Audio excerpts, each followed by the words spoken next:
And if you see it's time for the weigh-in, that means it's time for Andre Ward, my broadcast partner on the fights. Now, Andre, we're on our second network here at ESPN, working boxing together. How are you this evening? I'm wonderful. How are you? Excellent. And I suppose as the manager of the newly minted belt holder at 126 pounds, Shakur Stevenson, you're doing especially well. What did you think of your charge's performance? I thought he did a tremendous job. Anytime you're having your first title fight, I don't care if you're trying to take it from a champion or if it's a vacant belt, you don't understand what that type of pressure is going to feel like until you actually get to the arena, start warming up, and you start, going through the process, and then you get in the ring. I thought he did a phenomenal job. He had a great camp. I've never seen his body look like that going into a fight. He dedicated himself, did all the right things leading up to the fight, and that's why he put on the type of performance he put on against Joet Gonzalez. And obviously with me, I'm a hard critic. I'm always looking up ahead. I'm always looking, okay, man, this worked for this fight, but what about up the road against the Josh Warringtons and those kind of guys? We got to keep getting better. But all in all, great performance by Shakur. Okay, now it's totally unfair, although he has brought it up too. He's been compared, including by himself, to not only Floyd Mayweather, but Pernell Whitaker and Sugar Ray Robinson. Now, let's take Mayweather, the most recent example of an all-time great who he's been compared to.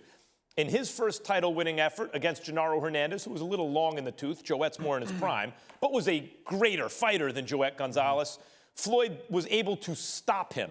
Shakur is an excellent boxer, very hard to hit. Do you think he has his man bones yet? Like, in other words, is this the fighter he will eventually be in terms of his ability to punish his opponent, or is that going to change over time?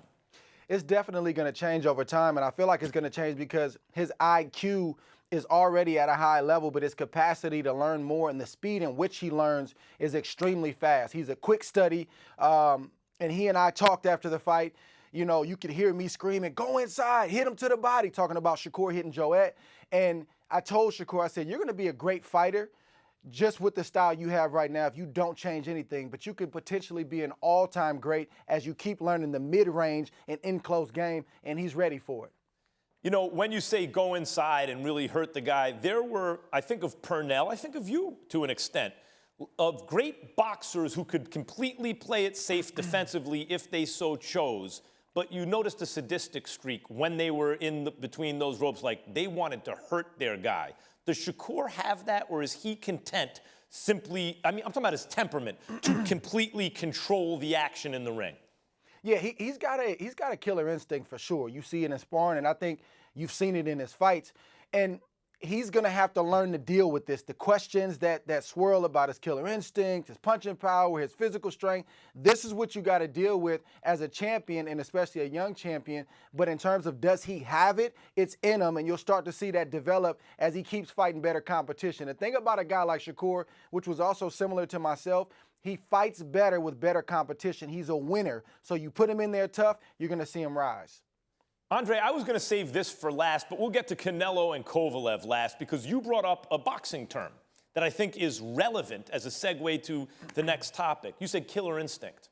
And I was criticized by several in the boxing media after saying Vojtic quit in that terrific fight that we broadcast the other day. I hosted and you were sitting right next to me, and then you also called ringside. Beterbiev stopped Vojtic to unify light heavyweight belts and to take the lineal title from Vojtic. And Vojtic, I thought, was winning the fight early, but Beterbiev, relentless pressure fighter, overwhelmed him and eventually stopped him. I thought before the ultimate round, before the 10th round, that Beterbiev, I said at the time, quit in his corner. In other words, Teddy Atlas was exhorting him, believe in yourself, and Vojtic, through his body language, through his responses, told me he didn't anymore, and then was technically knocked out because he was dropped 3 times in that round.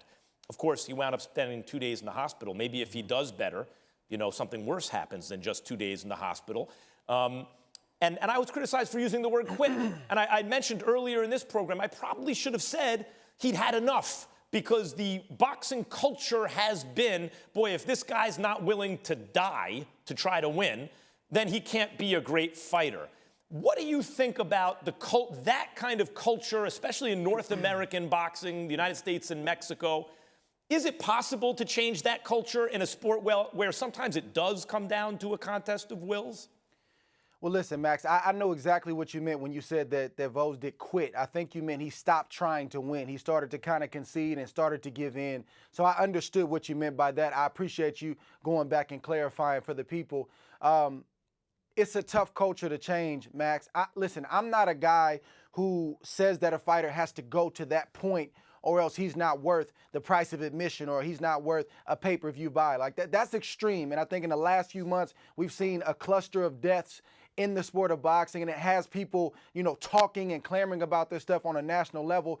Here's my thing with that comment about if a guy's willing to go to the brink or the ultimate point to win or not win.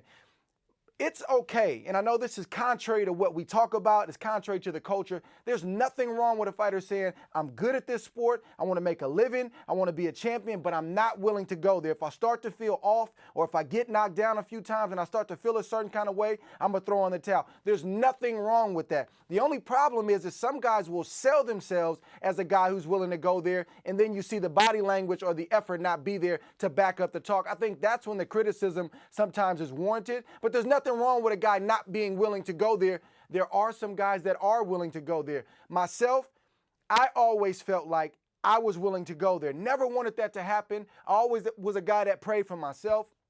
I prayed that my opponent got out of that ring safe. I never wanted to even think about something like that, but I did not want to lose, and I didn't think that I had it in me to look at my corner and say, stop this fight. A guy was going to have to really knock me out or do something bad to me. Thank God that didn't happen, but everybody's different. Everybody's mentality is different. Some guys are willing to go there, some guys aren't. Thanks for watching ESPN on YouTube. For more sports highlights and analysis, be sure to download the ESPN app. And for live streaming sports and premium content, subscribe to ESPN+.